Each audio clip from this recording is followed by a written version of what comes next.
انت ليه محتاج تتعلم ديجيتال ماركتنج دلوقتي؟ هقول لك ليه في الفيديو ده. عشان لو بتدور على وظيفة مطلوبة بشدة في سوق العمل يبقى انت محتاج تتعلم ماركتنج.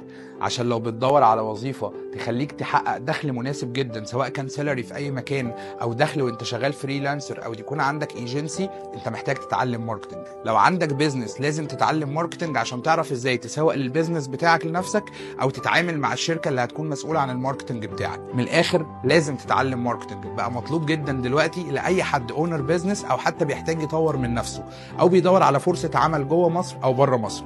في 3 ايام بس في تو ميديا هتقدر تتعلم ديجيتال ماركتنج، هتقدر تعرف ازاي تكون ميديا باير شاطر، ازاي تعمل ديزاينز بطريقه بروفيشنال، ازاي تكتب كونتنت بروفيشنال جدا، وازاي تحقق احسن دخل ممكن في وسط الاسعار الكتير اللي بقت بتزيد والدخل اللي مبقاش بيكفيك النهارده. وعلى فكره تقدر كمان تستخدم الماركتنج كوظيفه تانية جنب شغلك الاساسي عشان يكون عندك اكتر من مصدر دخل.